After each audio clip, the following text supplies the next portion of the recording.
Football, you have to ask one question. Don't you deserve a fighting chance? And now, welcome to Fighting Chance Live with your hosts, Kevin Tompkins and Scott Fishbowl 9 winner, Gary Haddow.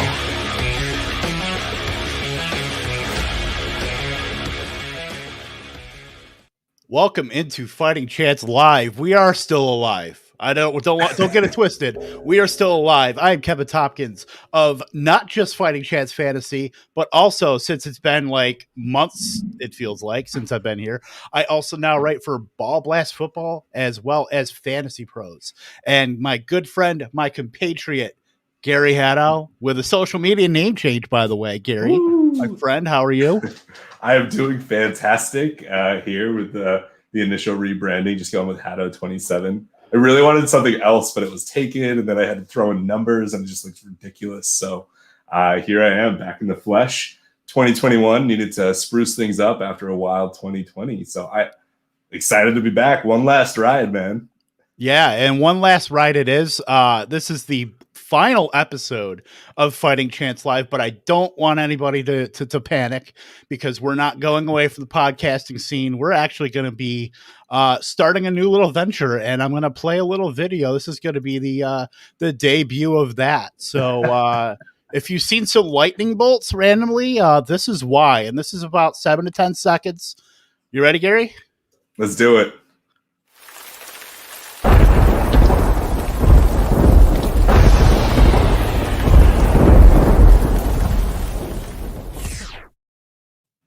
Little bit of teaser there, but yeah, myself and Gary, we will be starting a new micro content podcast / YouTube venture called Lightning Round. So we're going to be doing a lot of YouTube content as well as podcasting. We're going to bring on a lot of people, do some great things. And you can thank our good friend Jordan Loop for the graphics there. Everything you'll see with Lightning Round was from him and his design. So we certainly thank you for that.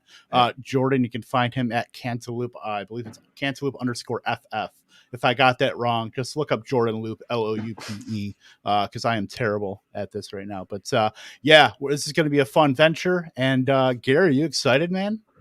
Dude, I'm excited. I mean, obviously, so we're here for one last show for a specific reason. Free agency kind of kicked off on Monday, legal tampering period, but here we are. Now it's Wednesday. Actual signings are starting to occur besides all the news that we already have. We wanted to just run down what we have and what we're still expecting to happen. So we'll go through the actual facts, and then we'll look at our hoped for landing spots. I don't even think anymore I care about where I think they'll land. I'm only going to think about where I actually think they're going to land. You know, what I hope they're going to do. It's free agency, man. Nothing ever plays out the way we want it to. Right. And I'm just glad we've got stuff to talk about now instead of, the season's over. Let's do some early best balls. So let's get right into it. So we'll kick it off with two franchise tags that whether we saw coming or not, they're going to stay with their team. So Allen Robinson, franchised by the Chicago Bears. He didn't like that. He didn't like that very much at all. Gary, are we playing the sad violin for Allen Robinson right now?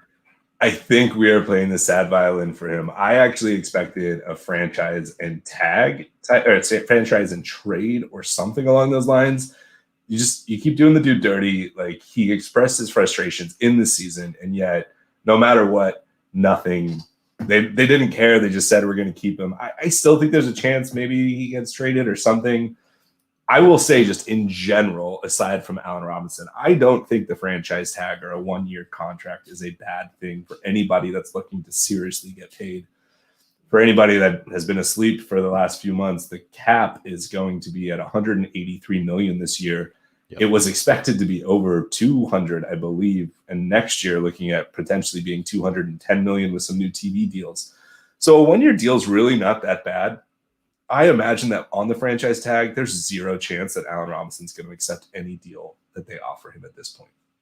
Right. And I will also kind of segue into another thing too, involving the franchise tag. I don't believe that teams should be able to put a franchise tag on somebody that went to that destination as a free agent.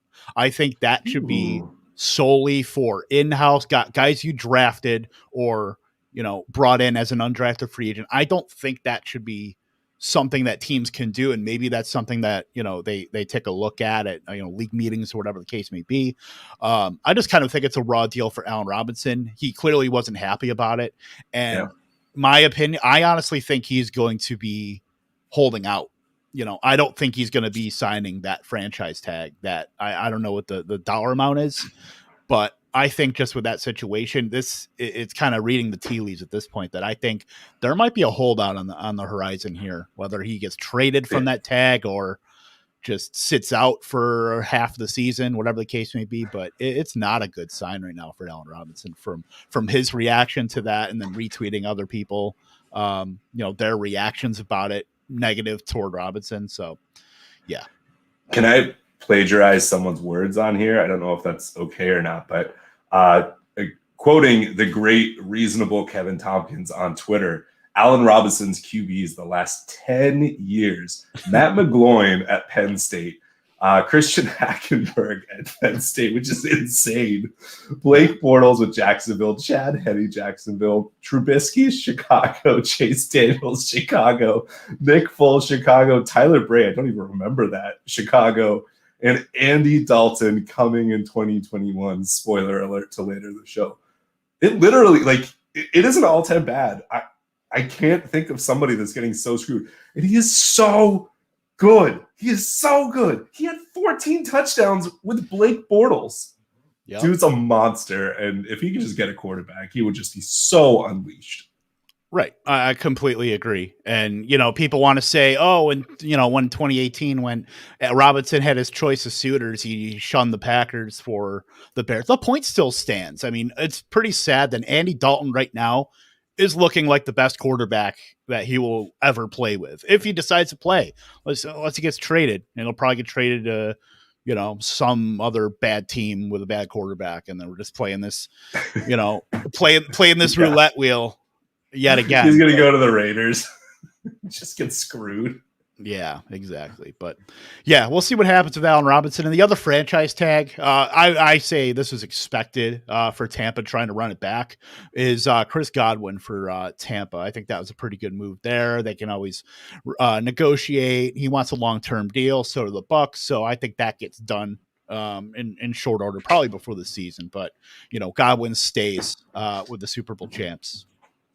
Yeah, I mean, they're going to do everything they can to at least try and keep the core back together. And I mean, they've done it so far for at least one more year. I think just imagine if they went back to back, that would be insane. I mean, they have all the pieces. They're a damn good team. They just won the Super Bowl and destroyed the Chiefs. So there's no reason not to. I will be surprised if Chris Godwin stays there after this year, but who knows? Yeah, we'll absolutely see. A lot of moving parts there. They brought back Gronkowski as well. So Tom Brady signed his 1 year. So they're bringing everybody back. So they're going for that run. And right now they're the champs. They had the target on their back. Brady's used to that. So we'll see what happens with that. But you know what? We have some player. Well, you know what? There's one player that didn't move that we all thought was going to move. And that's Aaron Jones of the Packers. We all thought when Green Bay drafted A.J. Dillon in the second round last year that was spelling doom for Aaron Jones remaining in Green Bay. But they signed him to a 4-year, $48 million deal with $13 million guaranteed. So, you know what? Aaron Jones and A.J. Dillon right now are the 1-2 combo in Green Bay. What do you think of that, them retaining Aaron Jones? I think Gutekunst really believes in going RB heavy. Robust RB with Yeah, he definitely went Adams, Jones, AJ Dillon. That was, and then he took Aaron Rodgers in the 4th round way too early. I always said all along I thought that it was going to be Miami or Green Bay. People thought that I was crazy even by saying that he ends up back in Green Bay, but I don't know. I expected that he was going to get a $9 to $10 million market. And I think, it is a $12 million contract, but there's incentives in there, I believe, that it actually did fall pretty close to the $9 million range with expected incentives that he will hit. My concern for wherever he was going to go, if he did, was that they weren't going to pay him, and so he was going to go somewhere back. But also, I think this is the best landing spot he could have ended up in. They ended up cutting Jamal Williams because they couldn't afford to pay him also. So I feel like at worst, he repeats last year, right? And at best, he repeats 2019. Yeah. So as it stands right now, the only thing that really changes is it goes from Jamal Williams to AJ Dillon. So with that, we know AJ Dillon likely not to be able to take those passing game reps that Jamal Williams had. So, when they're thinking about that, those might go just back to Aaron Jones. I mean, Aaron Jones had 63 and 68 targets in 2019 and 2020. So maybe he gets up to 80. Maybe that's going to balance out his floor even more. I mean, already he's a back end first round guy. The him staying with the efficient Green Bay Packers only helps. So if you're talking about Aaron Jones right now, I mean, this is probably the best spot for him. And his base salaries the next 2 years, $1 million and $1.1 million. It is incredibly backloaded. So they're going for a 2-year window right now. These contracts that are coming out right now are just amazing how backloaded they are. And it makes sense. I mean, they have to. Yeah. The two questions I have are, in the red zone, what's Aaron Jones' usage going to be compared to AJ Dillon's? And let me probably rephrase that as, will he see the same, higher, or lower than he did last year? Because Jamal Williams, they actually really did like him in the red zone, although Aaron Jones has a pretty high number of 5-zone carries. But AJ Dillon, dude's just a beast. So if AJ Dillon can show that he can catch the ball proficiently, I think that the two of them, you'll see, AJ Dillon will vulture quite a few touchdowns from him. Yeah, Jones is just fine as far as, red zone work. He has 30 touchdowns the last 2 years. So I think Aaron Jones is just fine there. I think Dillon's going to work in, if they keep that efficiency, or maybe it goes down a little bit, because Aaron Rodgers was just on fire last year. I mean, he had a 9.1, touchdown percentage, which is easily the highest of his career, even higher than 2011. But, I think Aaron Jones is just fine. His touches always get managed anyway, so I don't think you're ever going to see 300 touches from Aaron Jones unless just something goes bonkers. Yeah. So I think AJ Dillon's going to work his way into that rotation as far as red zone. Don't have to really worry about him. I think he's kind of in that Jordan Howard-esque. What's going to happen when he's on the field. It's probably a run or, play action. But yeah, so I think Aaron Jones is just fine. Best, likely the best spot for him. So there's just been 1 minute on AJ Dillon. If you have him in Dynasty, don't freak out. I mean, I still think he is worth a second-round pick, even right now.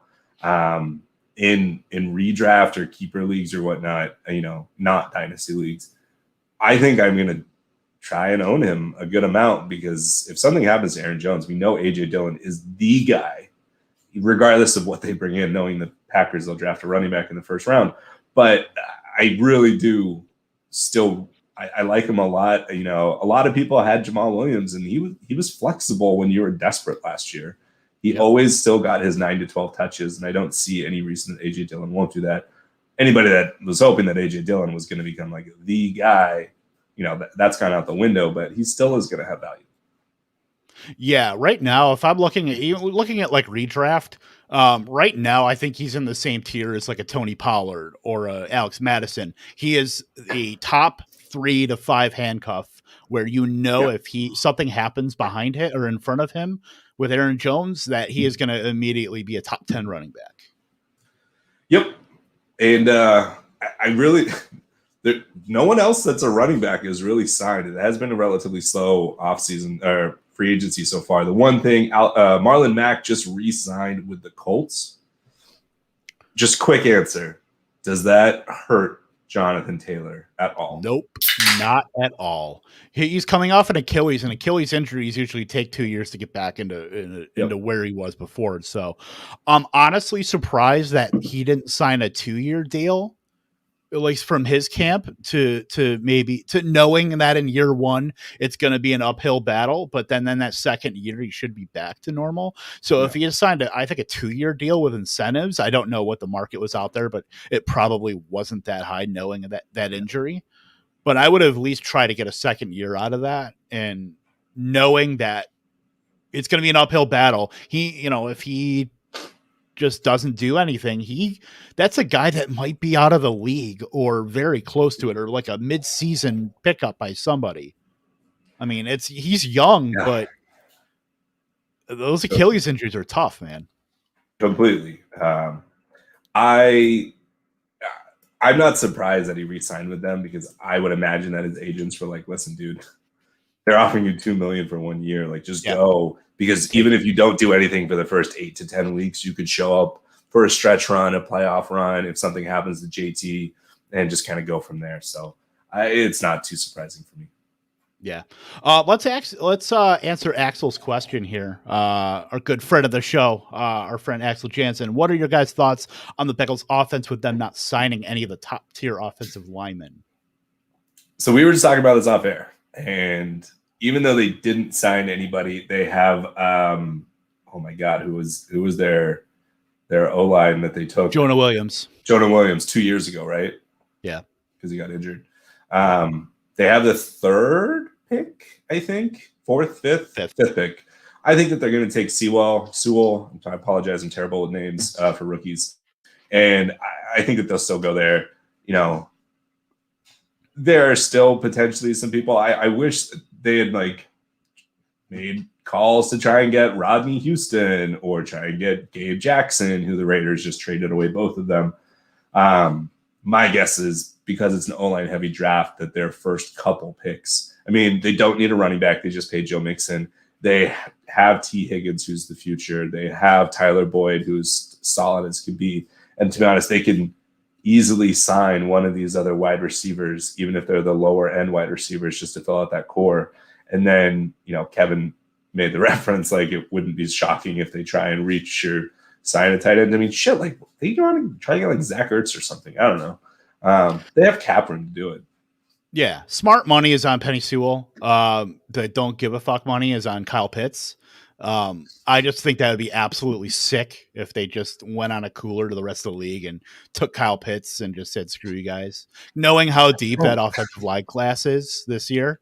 So just rebuild. Take O-line 3 in a row and protect your prized asset. Right. And that's the thing. That's why the smart money is on Sewell. Because look at Andrew Luck. Look what happens to your franchise number 1 overall pick when you don't protect him. He retires early. So, they would be prudent to draft that. And that's probably why they're trying to go after Golladay as well, because they probably know they need a weapon. They just let John Ross go. They weren't using him anyway, but it is what it is.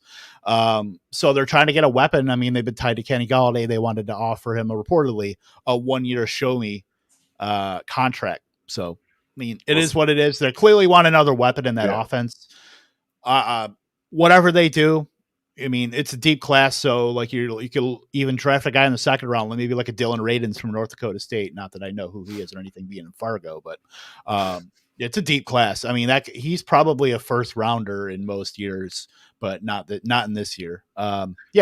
They need to protect Joe Burrow as coming off an ACL. They need to. My side little tangent to that is I can't remember a year where having the 5th overall pick is the most advantageous position in the draft, other than if you're in the top 4 and you're set at QB. Yeah, exactly. I mean, the Falcons I think the Falcons are in the best spot in the draft because they're at 4. They have money tied in Matt Ryan, which you thought Carson Wentz's contract was bad, trying to get out of it. Look at Matt Ryan's; it's worse. So they got a 2-year window with Matt Ryan, and then he's gone.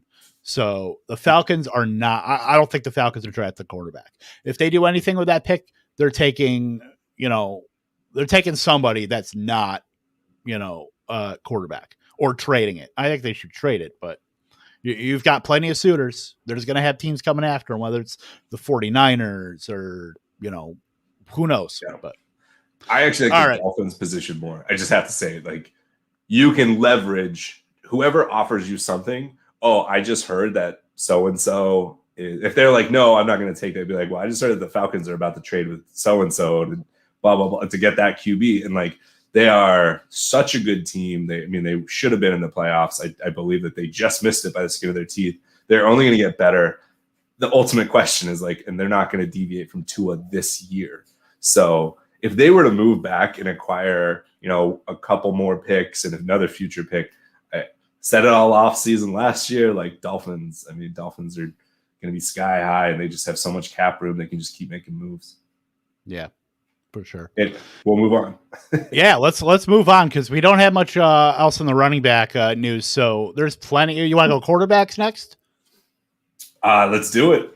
Let's talk about the bearded one, Ryan Fitzpatrick, going to the Washington football team. I'm sorry, 1-year deal. He's going to be competing. He hasn't won the job. This is not like he's coming in and going to be the starter, but he probably is going to win the job. Let's be honest. But they have to say that for Tyler Heineke's sake. Maybe they draft somebody. But right now, Fitz at quarterback for the Washington football team. Initial thoughts. It's awesome. It's like, I like Ryan Fitzpatrick probably more than almost any other quarterback in the NFL, solely because like the dude just continually shows up. Like he's just fantastic. He's fun to watch. The fact that if he retired, he would have retired on one of the craziest, most amazing throws we will ever see in our lifetime. If you haven't seen it, it's the face mask, no look, like 40-yard pass.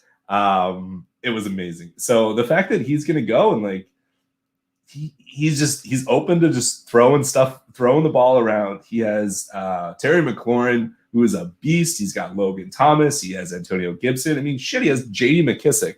I don't really care about any of their other wide receivers except for their now soon to be signed Curtis Samuel, who's just going to further unlock all of that.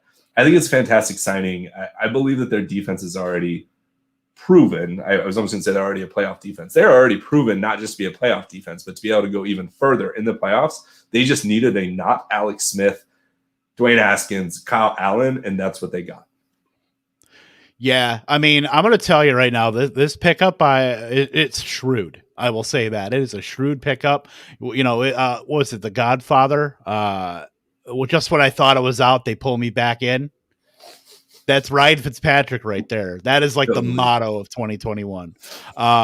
So right now, knowing what Ryan Fitzpatrick likes to do, he likes to target the top outside target. So Terry McLaurin wheels friggin' up right now for Terry McLaurin if Ryan Fitzpatrick gets his job, which I would say he probably should. He might, if they draft a quarterback, you might see him in for the first half of the year, and you could probably get a couple top 12 performances out of him. But last season in the 7 games that he started, Devontae Parker had a 23% target share.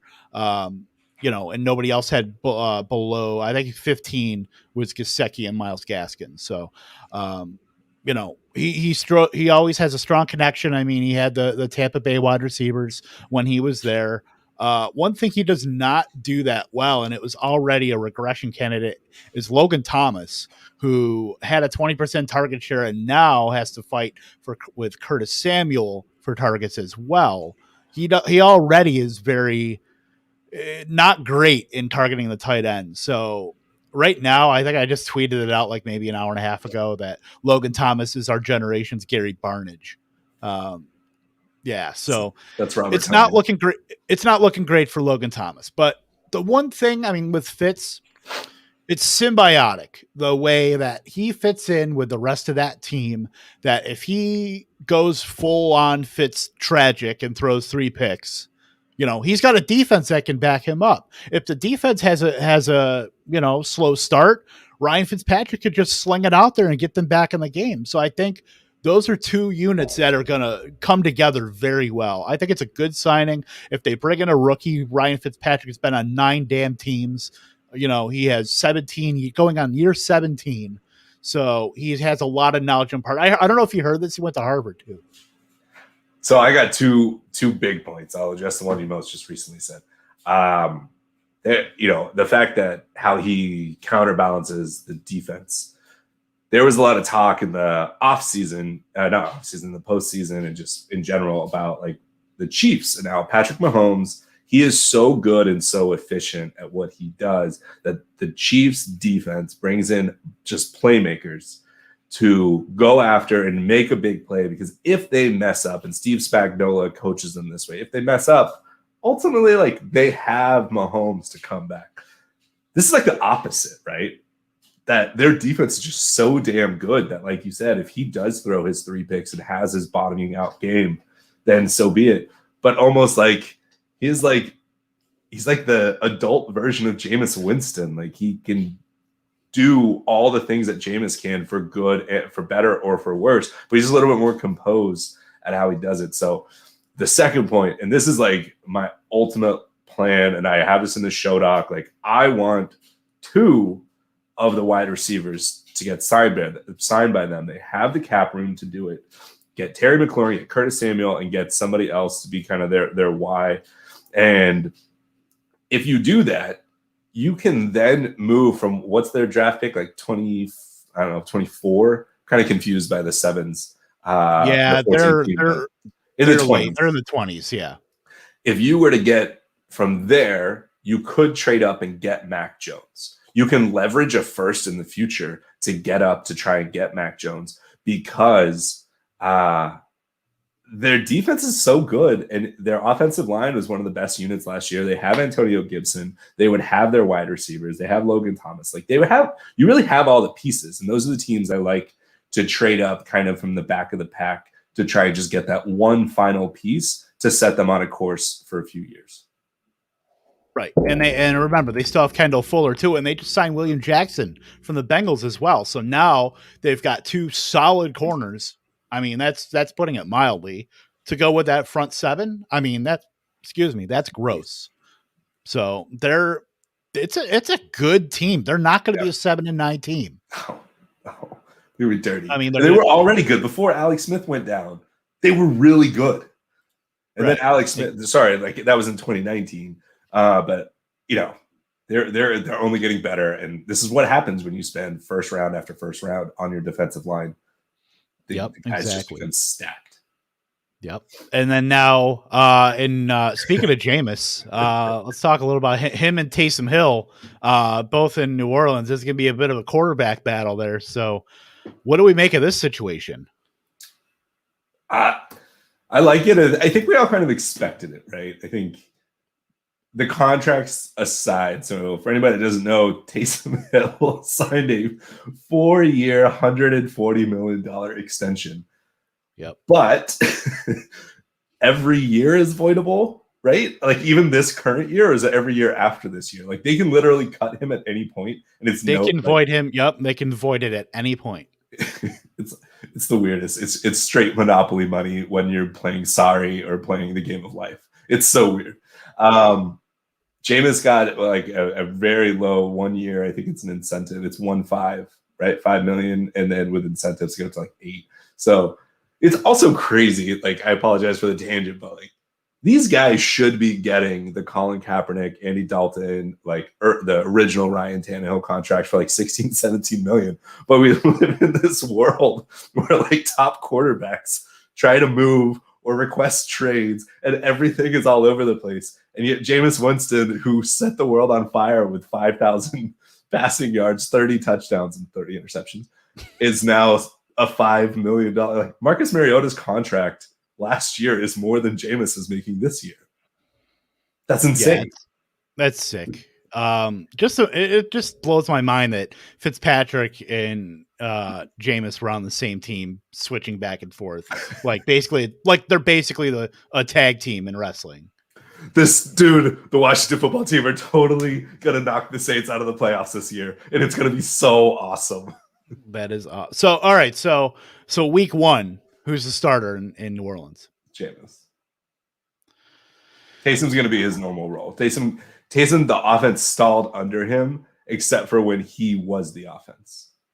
Like, you have to hope, if you are a fantasy player, which if you're listening to this, you are. Kamara sucked under him. Michael Thomas well, I guess, I mean, he was banged up and whatnot, but like there wasn't as much. Jameis will sling it to Michael Thomas and keep up that high target rate.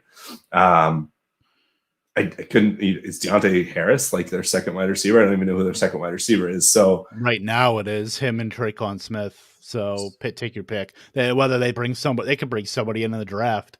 But yeah, so I think I was on Team Taysom for a while just because I thought that contract, that they have, and salary cap is a myth.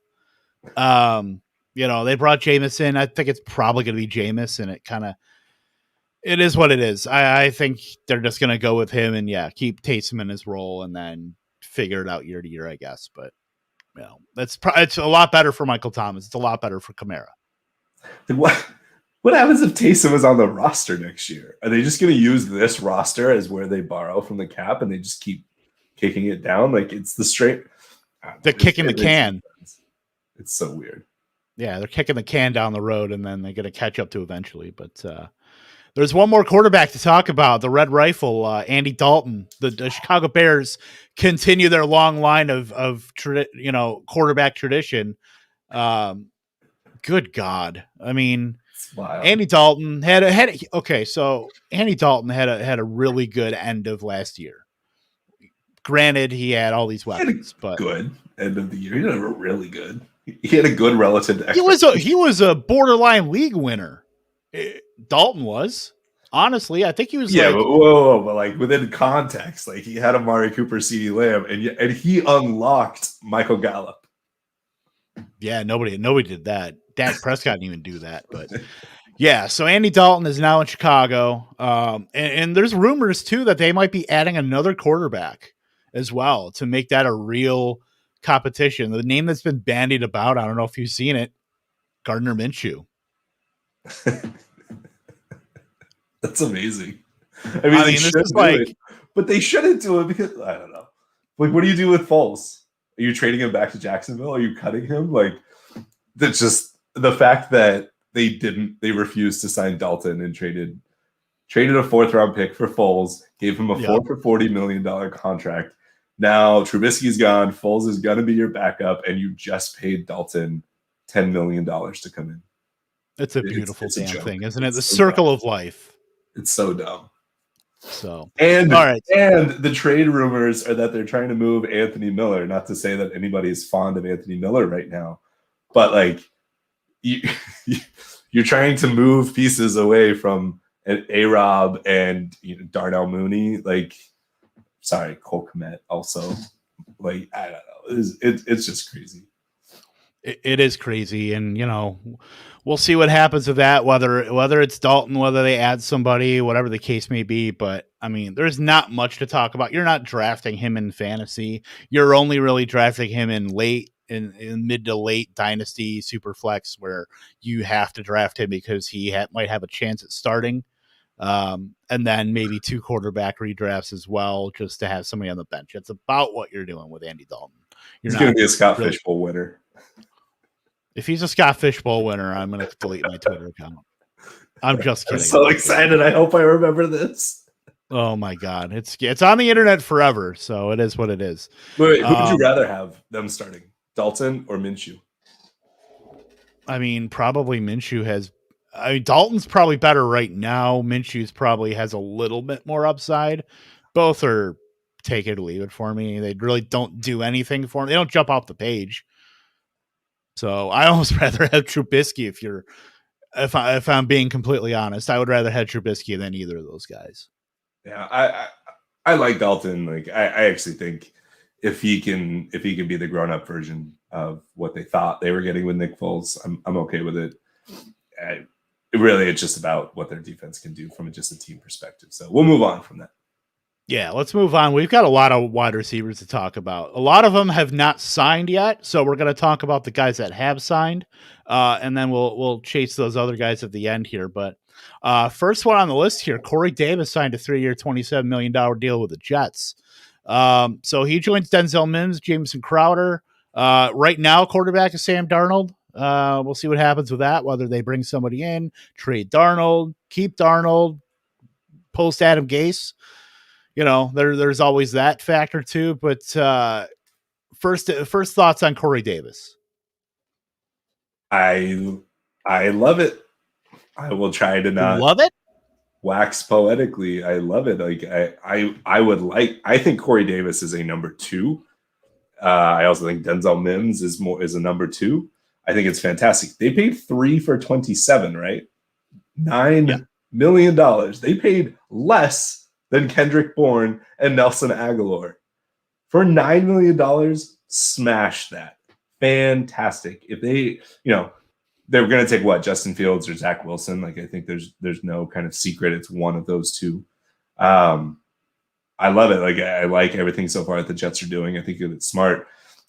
I would love to see them bring in a true alpha number 1 and let Corey Davis slot into that kind of, number 2 role that he really should have been since pretty much he was drafted. So yeah, I love it. I don't see any reason. I think right now they have an offense full of solid 2s in Davis, in Mims, who, he's still figuring his stuff out as a younger with no quarterback. And then with Jamison Crowder, I think that those 3 right there, and if you want to even throw in Braxton Berrios or something, just to kind of be that really kind of small Edelman-y. No, I mean, but think about that's a 4, right? And I should have said Rashad Perryman. But then he's a free agent. He's gone. Okay. So, but I've always liked Crowder. I think even for fantasy, we've all liked Crowder, and then Mims looks to be a little ascending. And so if Davis can come in, if they can get a true 1, that'll be even better. But ultimately, I think we just poo-poo on the fact that it's the Jets. But if they bring in a quarterback, I will say I probably have Saleh colored glasses, and I just in Robert Saleh I trust. Right now with the Jets, the metaphor that I will use is like, you go to the bar and you see this pretty girl and she's a 10, but sitting at a table, there's 3 threes. That's the Jets wide receiver room right now.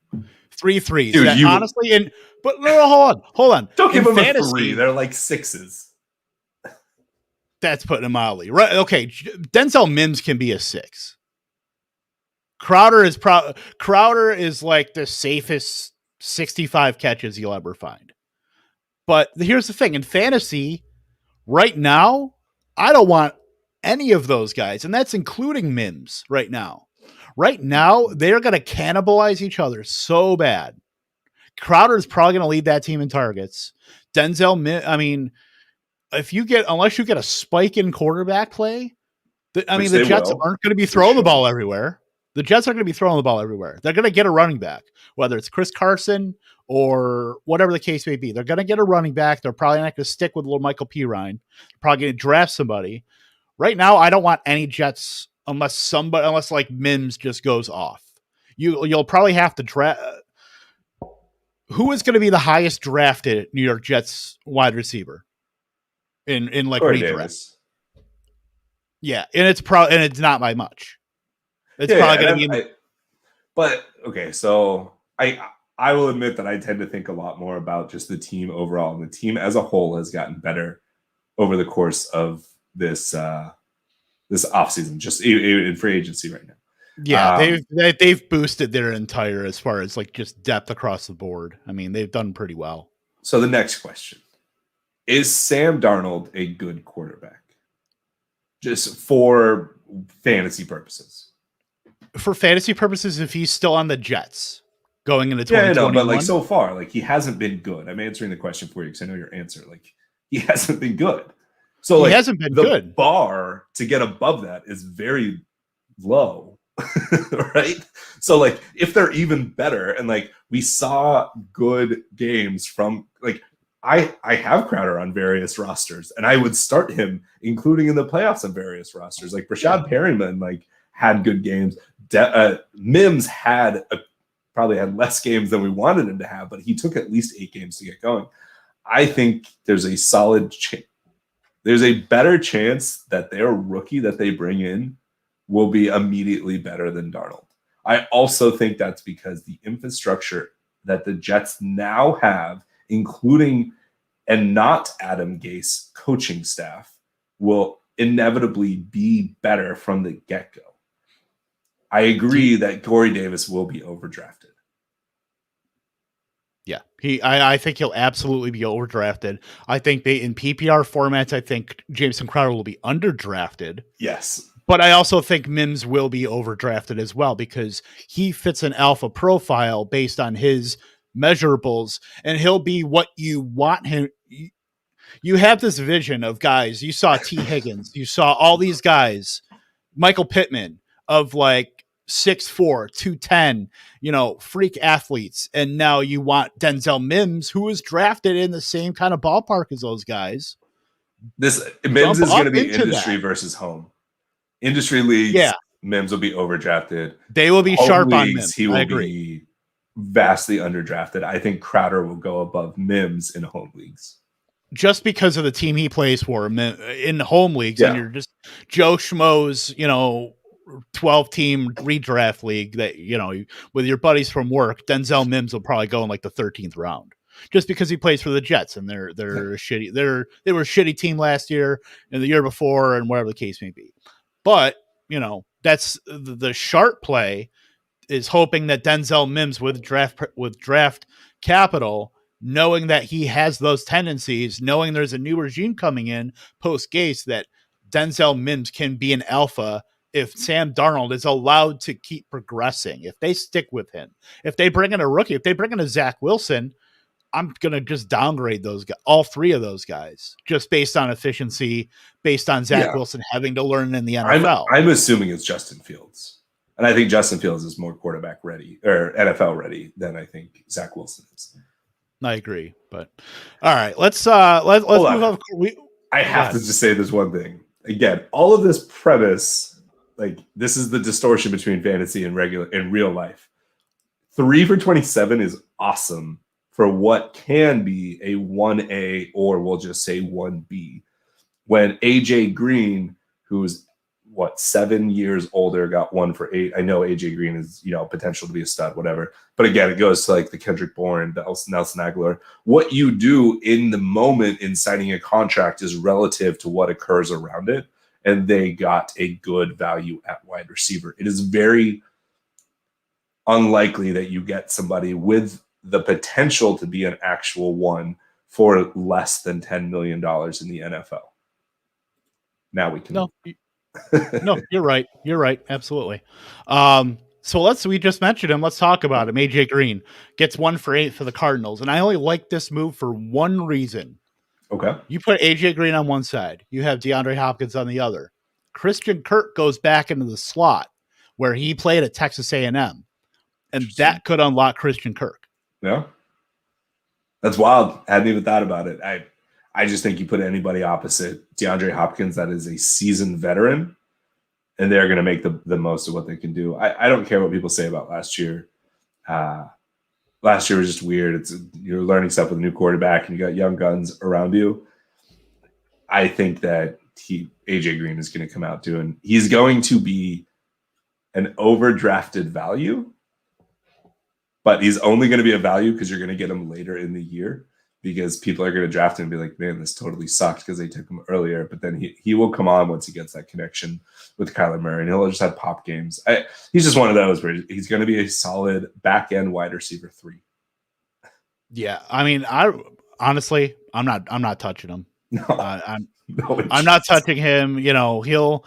I will take him in like the 25th round of a best ball. That's about where I would feel comfortable taking him because, he could have a couple games there. I mean, he was seeing air yards, but T. Higgins used those long arms and snatched that job right from him. I mean, he still had over 100 targets last year. That's wild to me. But, with the quarterback carousel there, now going to Kyler Murray. Yeah.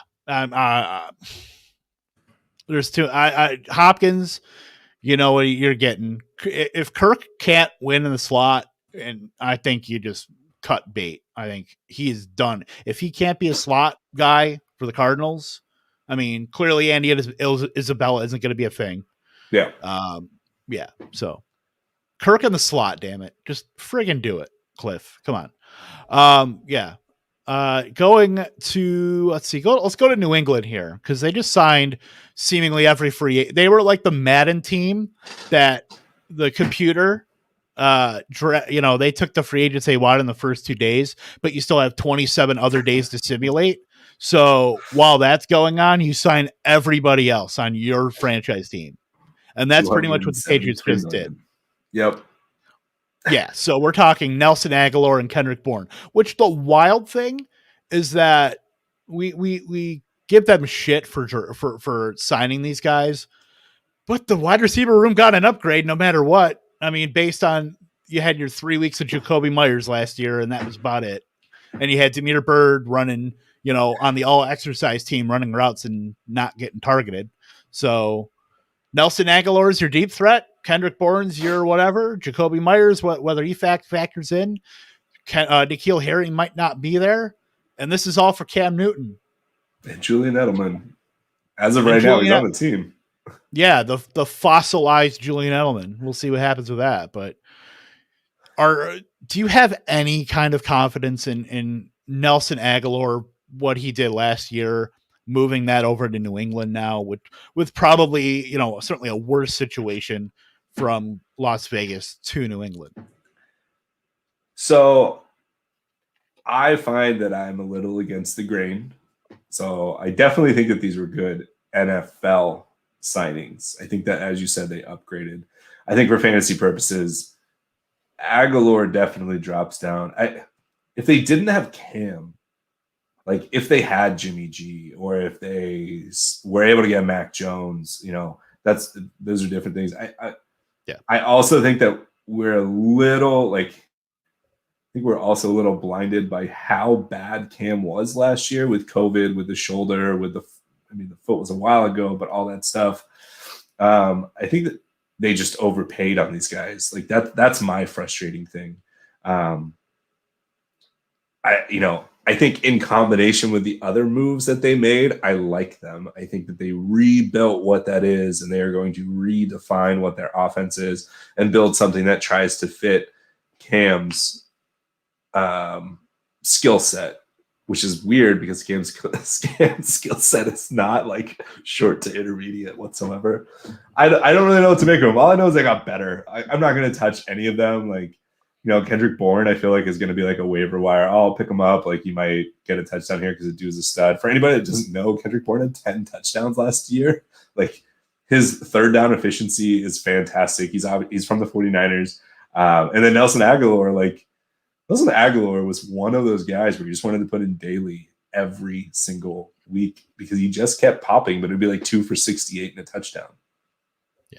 Yeah. He Nelson Aguilar was absolutely usable last season. So let's go there and then pivot to the tight end position for New England, where they brought in not just Jonnu Smith, who I was ready to proclaim as a top 6 tight end, and then they go and sign Hunter Henry as well. So, initial thoughts. One, I thought everybody overreacted to the Jonnu signing. Like, the dude's good, but like he's still going to be in there. No, they're still going to be in there blocking whatnot. Like disregard like the Hunter thing. Even like Jonnu, like why would Jonnu be any better in that offense than when Delaney sat out for 2020? I would because at that point they didn't have all these other guys. So right now, Jonnu Smith was the top. That when they signed him, he was the top target in that offense. I mean, that's potentially 100 targets that you could if it was just Jonnu that they signed right now, and you're going into 2021 with what they had at wide receiver, and then Jonnu Smith added to that.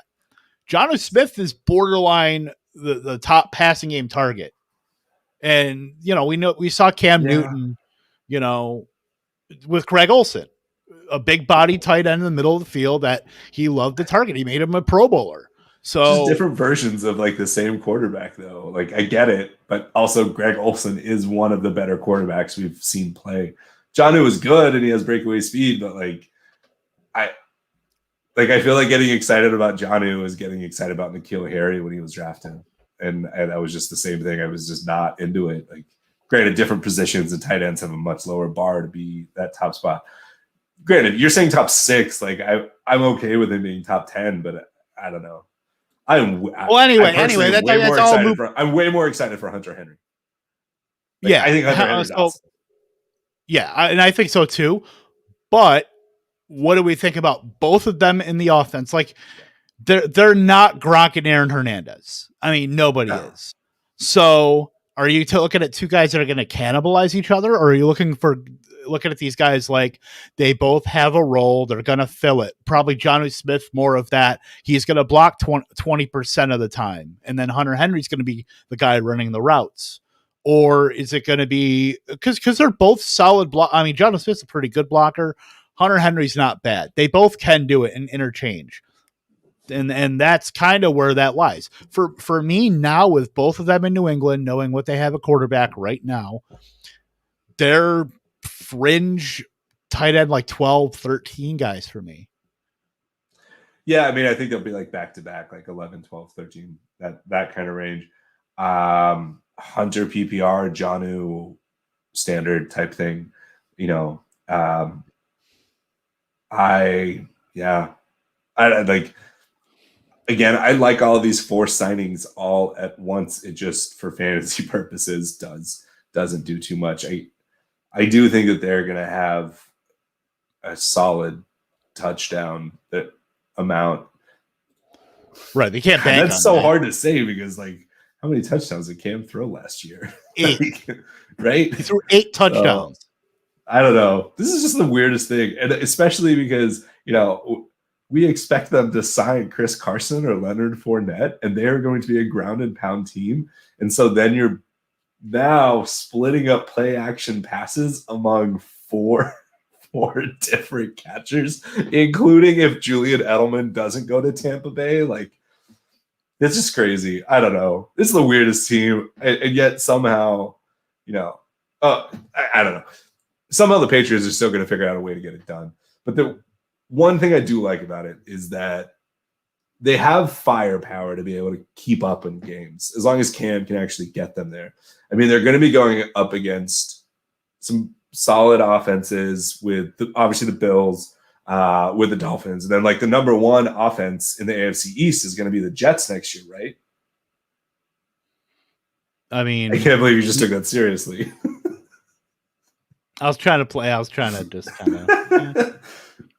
Yeah, I mean, like, going against the Bills, and then, I don't know, they're screwed no matter what. Bills and Dolphins are going to run away with that division. Yeah. And, it's better NFL stuff than fantasy. So, yeah. We'll see what happens with the quarterback position, whether it is Newton or whether they bring in somebody and Newton's a bridge. But we'll see what happens with that. But we do have another wide receiver signing too, and that's Marvin Jones going to Jacksonville. Now, we know there's DJ Chark. We know there's Laviska Shenault right now. And then Marvin Jones may be just that veteran presence there is kind of the learning tree for those two guys to learn under. So, Marvin Jones, is that going to eat into upside of DJ Chark or Laviska Shenault, knowing there's probably going to be Trevor Lawrence there throwing the ball to him? I mean, does it do anything for you for fantasy? I think it's like one of the worst case fantasy spots, and I think it's one of the great signings so far for having that veteran steadfast outlet with touch. That's just like a good red zone threat for a rookie QB coming in.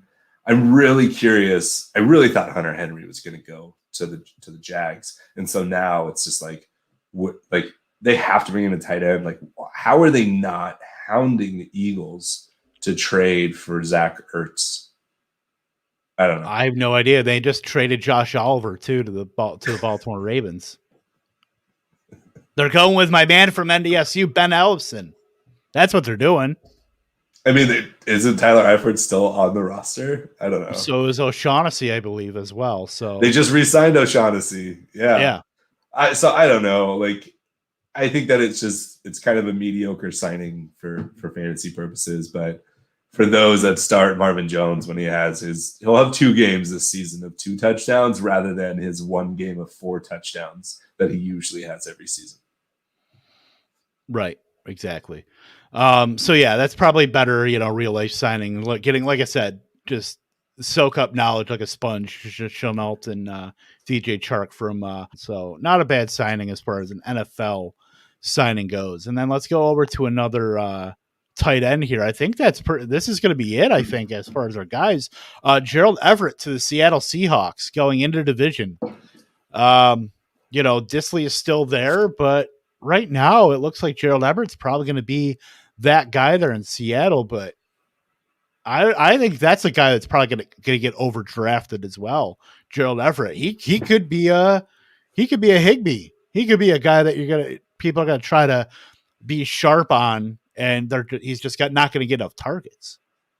I don't think he'll get drafted in most, like normal leagues, but I think that he'll be on a roster, on multiple rosters, and for the entire season. He's going to have games. He's going to flash. We've seen it. He's going to have his 5 for 40 and a touchdown, but over a 3-game span, he'll have that same thing, and then he'll go back to obscurity. Yep. Until we see what that offense is going to be like. I'm just genuinely nervous that they're just going to go and be so damn run heavy that everybody, with the exception of DK, is going to take a massive hit, including Lockett. I actually think Lockett's going to take a hit too. So I don't know. It all depends on what they do with their running backs, because if it's just Rashad Penny, they might be less run heavy. Yeah, and we know how much they like to switch out their tight ends too, because they still have Jacob Hollister. They have Will Dissly. If those guys are healthy, it's probably going to be a rotation. I don't think one guy's going to get that job, and run 70% of the routes. It's just not going to happen. So Gerald Everett, he's just probably in the 20s as far as tight end for me. He's just a very, very low end streamer. If somebody gets hurt, it's one thing, but yeah, it doesn't move the needle for me. It's a curious landing spot for me. I will say that, he's incredibly athletic. I think anybody that has been holding on to Gerald Everett in their dynasty leagues, they know the upside that's there. I feel like this is one of the worst case scenarios for him. It was either the worst case was either signing with Ryan Fitzpatrick or signing with the Seahawks. Yeah, pretty much. And I was kind of hoping he would maybe end up in Cincinnati or Jacksonville. I thought those would have been two good moves there. Totally. Or even with the Chargers.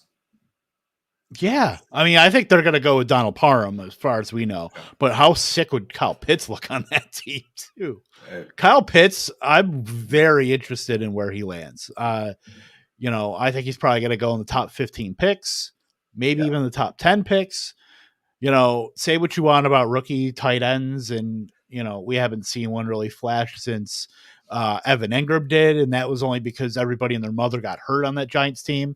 But Kyle Pitts is a damn unicorn, man. John Helmkamp is talking, a lot of sense about Kyle Pitts, how, he is a unicorn in this class.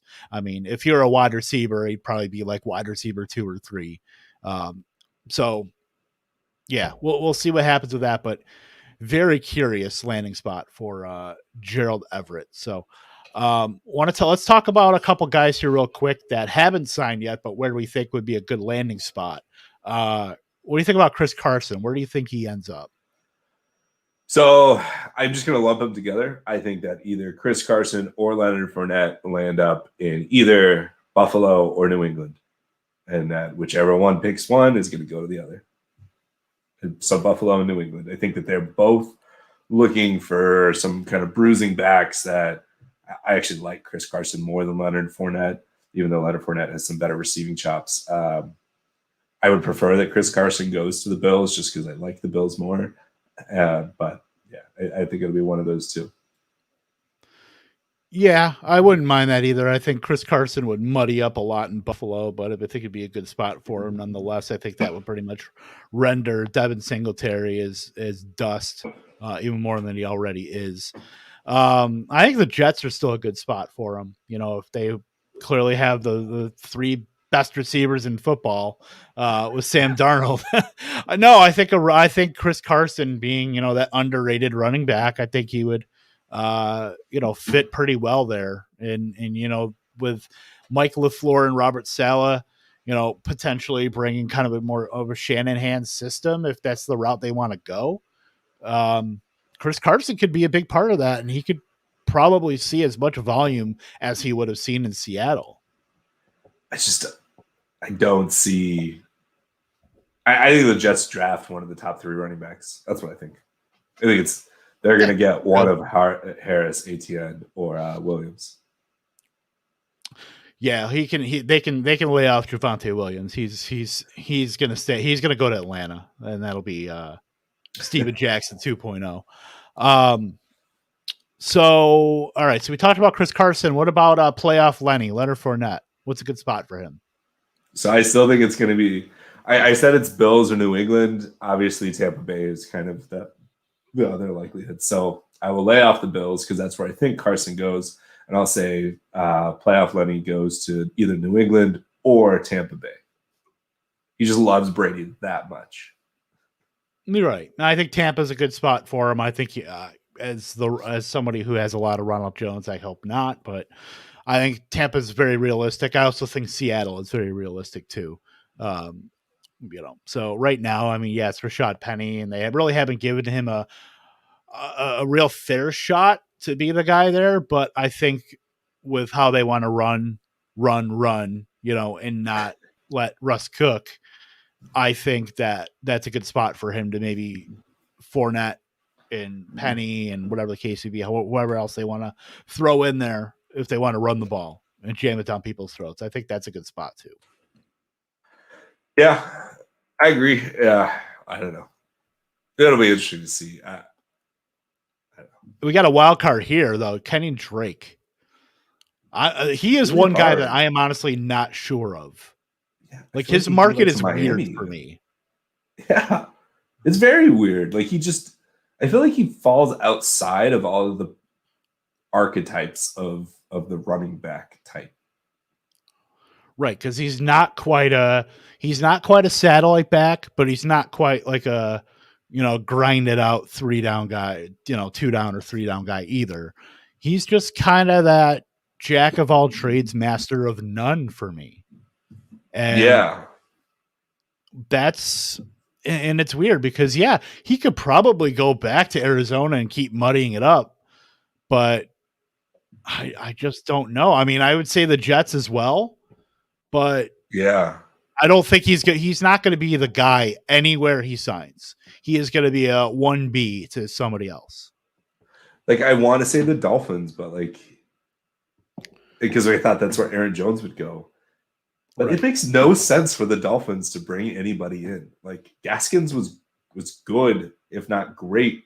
Salvin Ahmed was good, if not great. Like they even had someone else before that. I can't even think who it was. I don't know.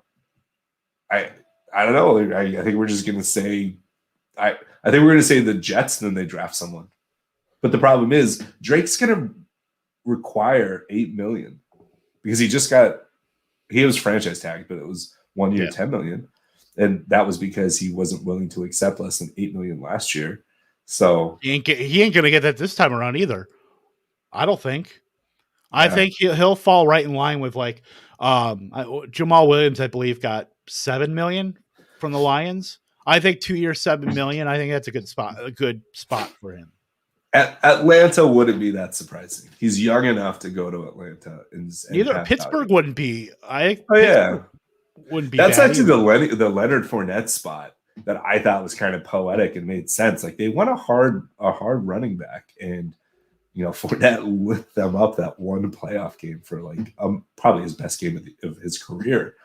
Right. I also wouldn't surprise that. I mean, those they need to get somebody there, even though they're gonna also try and go for Harris or Etienne. I think they're gonna try and go for Harris. I think that's probably what they want, is to go for the top back. I just don't know if they're willing to pull the trigger in the first round, right? Given everything they've just lost already from free agency.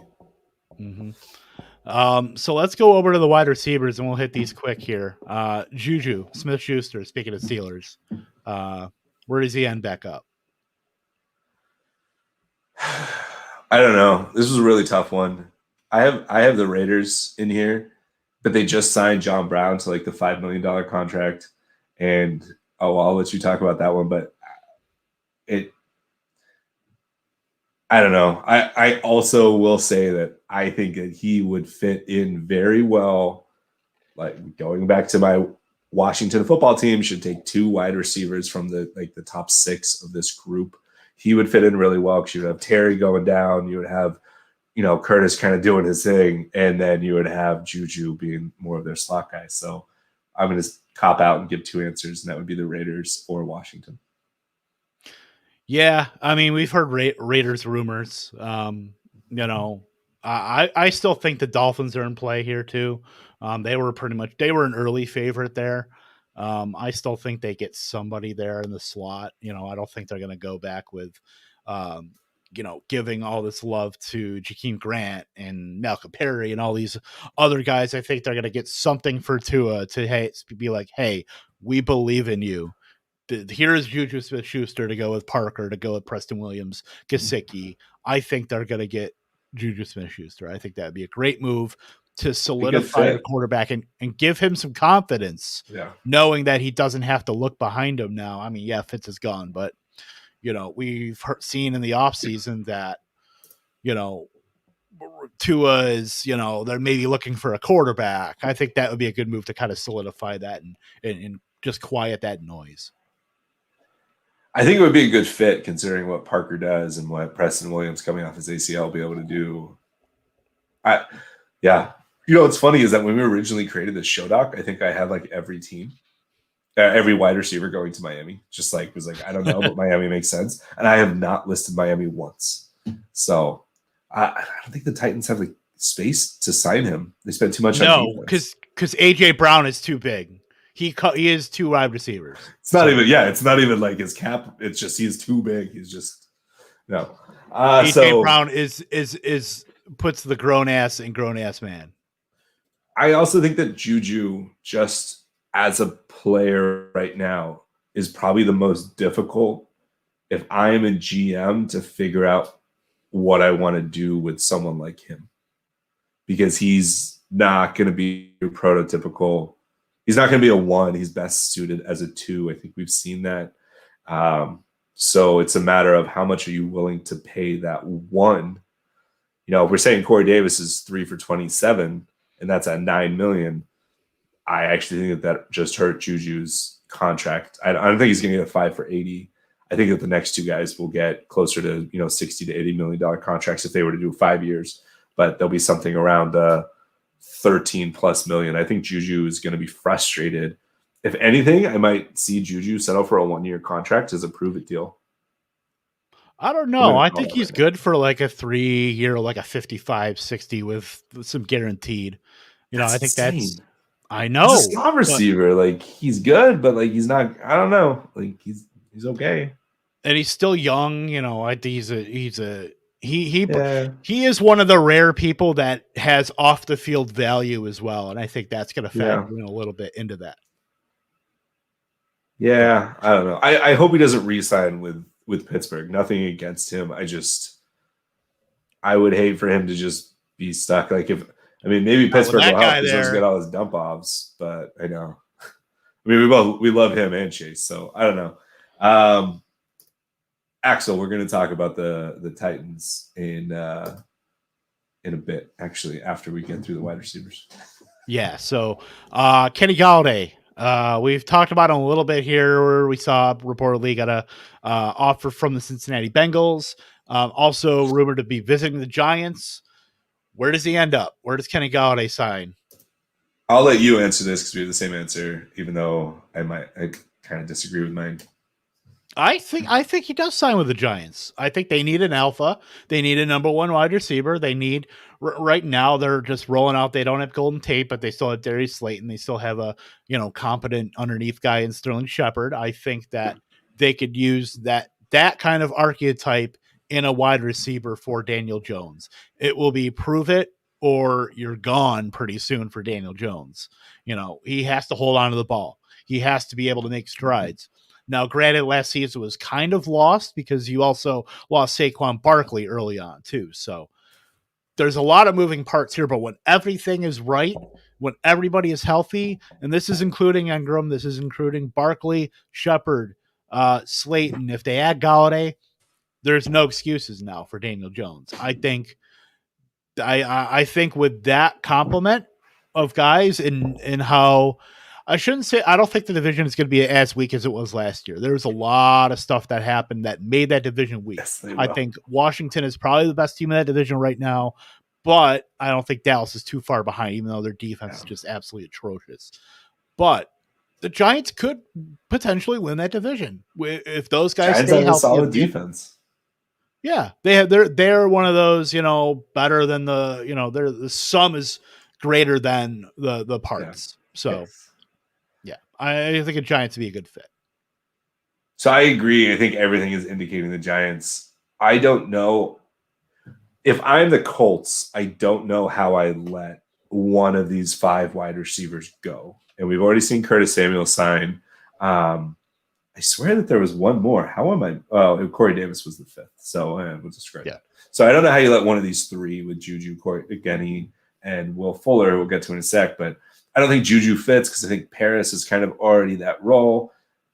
Kenny Galladay and Michael Pittman, are they too similar? I'm not too sure if they're going to lose Hilton.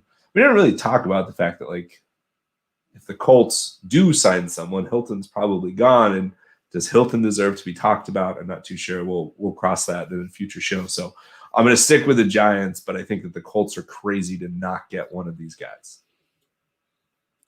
Yeah, I agree. I think they're going to address that in some form, whether it's bringing in somebody or drafting 1 or 2 guys. I mean, we could see, but they certainly need bodies there. They just, I think Zach Pascal was a restricted free agent, and I think they're going to bring him back. So I think they tendered him as like a 2nd round. Yeah, ain't nobody paying that. If you're paying that, you're loco. And then let's talk about the other guy here who probably has probably the higher ceiling than the other 2 guys you just mentioned, the highest absolute ceiling, and that's Will Fuller. And this is a good segue, and I'll let you lead this one as far as where you think Will Fuller ends up. So for anybody that doesn't know, I absolutely love Will Fuller. I've always loved Will Fuller. I think he's just so damn fun to watch on the field. And last year he was kind of like somebody that was really hyped about as the wide receiver 1 in Houston. I mean, I don't know the right way to phrase. He was awesome, except for when he got dinged by D's. So, like, is he going to get banged up again? I think the best thing that Green Bay could do is replace T.Y. Hilton. Sorry, that Indy could do is replace T.Y. Hilton with Will Fuller. I think that would be so awesome. And just get the younger version, a little poetic, release the Texans Slayer and bring in, the Texans baller. I don't know. It makes sense to me. I just don't know who else is. I don't know. He can go a lot of places, right? But I thought the Raiders, but then the Raiders brought in John Brown, and so that kind of shut that down. Yeah, agreed. Now, mine's a little bit of a homer pick. I think he is going to go. I think he goes to Green Bay. I'm an upgrade over Marquez Valdes-Scantling at this point.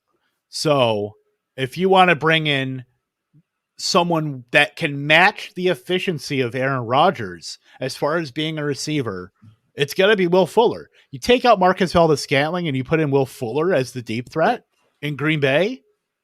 Like, Aaron Rodgers is going to throw for 50 touchdowns next year, as long as he stays healthy. Like, Will Fuller, that in Green Bay has made overtures to Will Fuller. They almost traded for him at the trade deadline last year. So clearly we know Green Bay I would say there's mutual interest. I don't know why, if you're a wide receiver, you don't want to catch balls from Aaron Rodgers. I mean, unless you're just, who knows? But yeah, Will Fuller on that team with just extreme efficiency all the way around.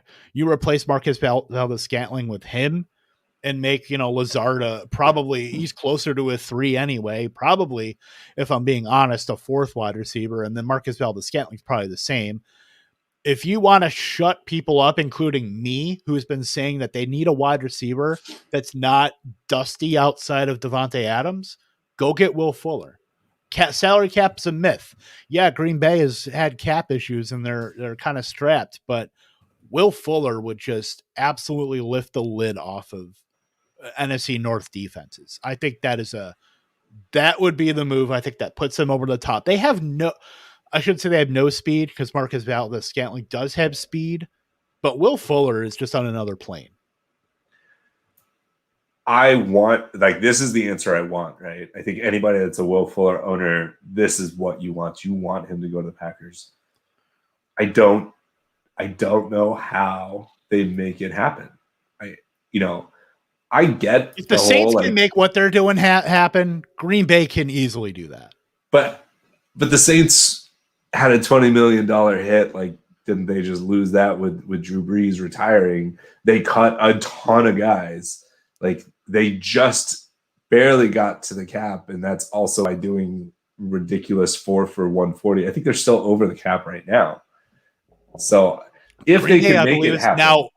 Yeah, I believe Green Bay is now under. They just restructured Zadarius Smith today. So, and they still have to, I believe, restructure Aaron Rodgers, which I think that's going to be coming in the next end of this week or next week, depending on what they want. They need to get more underneath the cap to sign their draft class, to sign the 51-man roster, because that's what counts against the cap. So I think they're fine right now. They had to get out from underneath that by today. So I think they're good. And then that gives them more room as far as Zadarius Smith restructuring so they can do what they want to do. They can sign somebody. I think Will Fuller would be a good. I thought actually Rodney Hudson would have been a perfect pickup for them. And David Andrews is still out there too from the Patriots. So they can still sign a center. They can, keep a guy in-house. They can keep Elton Jenkins and kick him inside to center and then just play whoever. But you think they could get 2 guys though? 2? That's so like you're talking about getting a center and you're also talking about Will Fuller. I think they can only get 1 guy realistically. Yeah. I mean, it's just whatever right. It's whatever they value the most. And it probably should be on the defensive line, but I think it's either they're going to draft either a tackle or a corner or a defensive lineman in the draft. They're not going to draft a receiver in the first round. They're just not. Might draft a quarterback. They won't draft a receiver. You think it's realistic that they go for Will Fuller? Also, just so you know, 2-game suspension. That's fine. That's fine. I think this is as good of a chance as ever. If you're going to add somebody, it's got to be Will Fuller, and it's got to be now. I wanted to happen, man. That would be absolutely fantastic. Yeah. We'll see. So I want to get to a larger question, just overall, before we jump into what may happen with those guys. If we want to talk about the QBs, do you have any particular just teams? I'm not necessarily thinking about fantasy per se, but it can be whatever. Winners of free agency so far for you? I think it's still early for that, but I think the Patriots are going to not be as big of a joke on offense. So I think that is winning right now, because I think not only that, but you're talking about the guys that opted out too coming back, like Dante Hightower. I think they're going to be a lot better than people realize, but it's all going to hinge on whether Cam Newton can be a competent quarterback. But the moves they made, they clearly have something in mind. So I would say they're the winners right now. And you don't usually say that about guys, they're just dishing out contracts like they're roses in the first episode of The Bachelor. But, I think they've done pretty well so far, but you're still, today was the first day of free agency. We had the illegal tampering. So yeah. It's crazy to think if they were to go and get Mac Jones and they've just set up all of this stuff to be able to give him some easy outs, but also take the top off with some of these guys. Chargers. So for anybody that hasn't seen, because this is not fantasy directly related, but the Chargers signed Corey Linsley, highest paid center now. They came from the Packers. Dude's a stud. He's super good. They also signed Matt Feiler from the Steelers, who's kind of a versatile weapon on the offensive line. I think he's a guard. And those 2 signings are going to make a huge difference. Austin Eckler shares, if you haven't, like, if you own a running back and you're vested in him, you need to be paying attention to what happens to our offensive line. They are, it's awesome. I think that they are some of the bigger winners.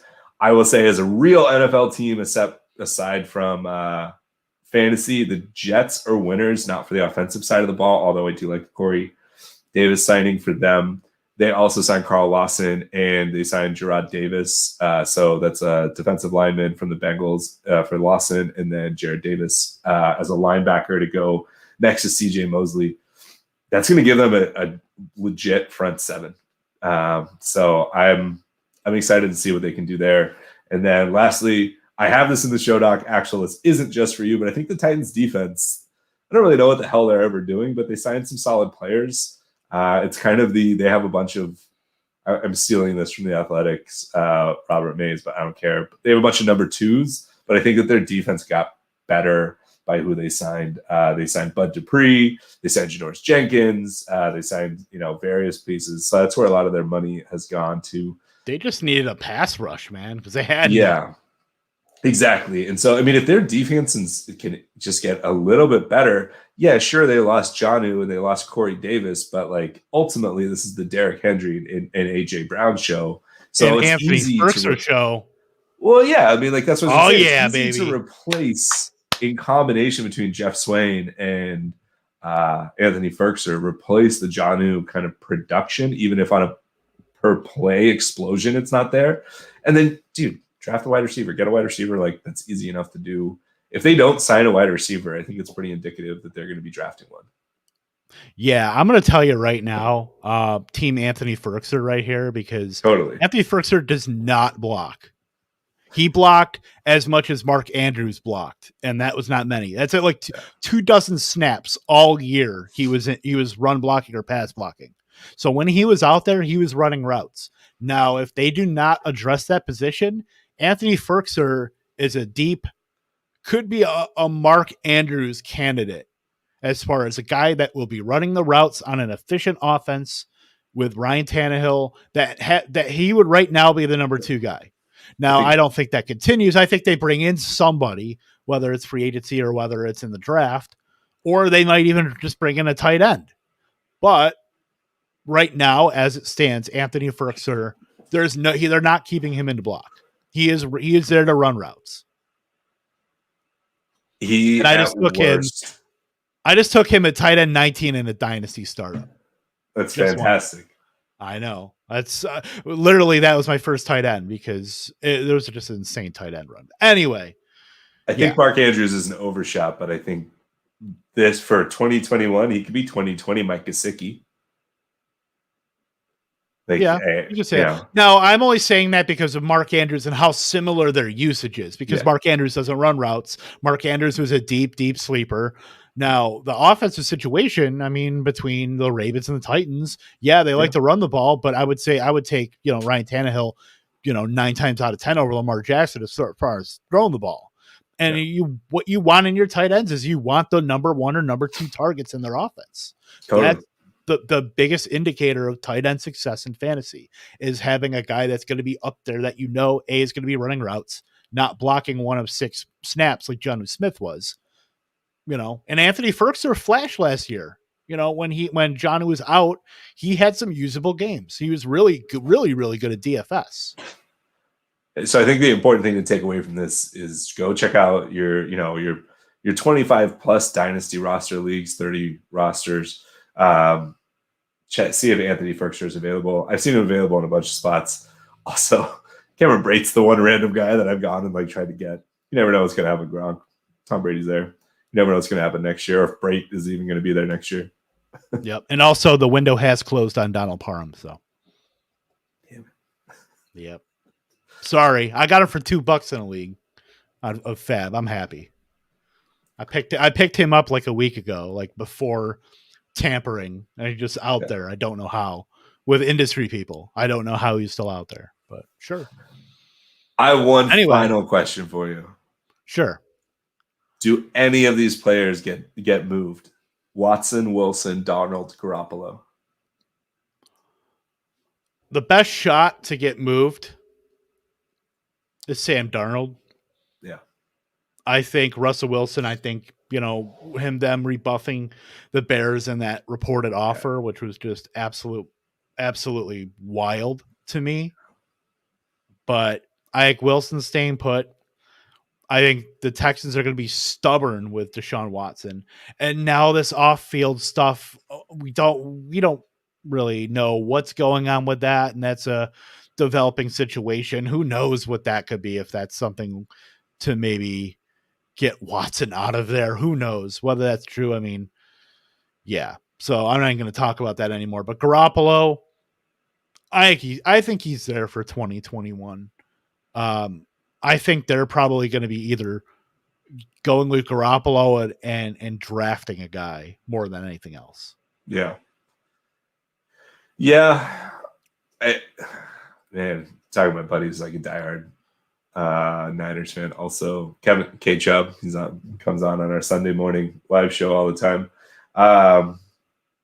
Watson is like, I think the Niners are the one realistic spot for Watson. I don't know why the hell he would want to go to Denver. It's really confusing, even though the Panthers are going to push a ton. Wilson's done. Darnold will be traded, and it's irrelevant. It makes no difference to me because they're going to draft someone. There's no reason to keep him. Yeah, I don't really care if the Niners do trade Jimmy, unless it's for Watson. That's kind of where I'm at. I think if there's a trade, I mean, if it's the 49ers and Texans, Garoppolo will be signed. Garoppolo will be going to Houston. Yeah. I don't think there's any for sure doubt about that. So yeah, and right now that's our that's free agency. Is there anything else we didn't touch on that you want to? No, man. We actually kept it under to an hour and a half. I'm pretty impressed by that. Well, in our new venture, Lightning Round, this will be considerably shorter. We're planning on doing like 20 minutes at most. I mean, it's hard to listen to a podcast or watch a stream for an hour and a half. So, something that's more palatable for you. And, I think you all really enjoy it. I'm going to put stuff out on my social media. K Tompkins II. Gary's going to retweet it as well, I'm sure. You better. I'm just kidding. So yeah, I will put something out tonight, actually, more about that. And yeah, this is, we've been doing this for 11 months, Gary, on Fighting Chance Live. And I didn't think we'd be getting to this point so quickly to have to kind of turn off the lights here with Fighting Chance Live. But we're moving on to bigger and better ventures here. But anybody who's ever watched us, I certainly thank you for sticking with us, and I hope you come along for the ride as well. I will post, like I said, the links and everything to our In Progress YouTube channel and our Twitter account and where you can find all of us. I can't wait to start pumping out content, and it'll be multiple times a week too. It won't be just one time a week. We're going to be putting out draft videos as well, and free agent, capsules, about the guys as they sign. So we're going to be doing a lot of that, and very just short to the point content. And I'm very excited for it. Yeah, man, it's been a wild ride. I think just excited to move on to something a little bit different and whatnot. And I'm terrified at trying to keep stuff under 20 minutes. It's so hard to like even talk about one tiny player for 5-10 minutes. So it'll be fun. I think getting back into the swing of it, and now just running this in an hour 30 made me realize it is doable, but it'll be fun. So, hey man, I'm just excited to be doing this with you. We can hold our hands while we skip together into Valhalla. Yeah, we're gonna be riding that tandem bicycle into Lightning Round here. So, all right, man, I'm gonna play our I'm gonna close with our intro here, because this is probably the last time we'll be getting to play that. But anything else, Gary?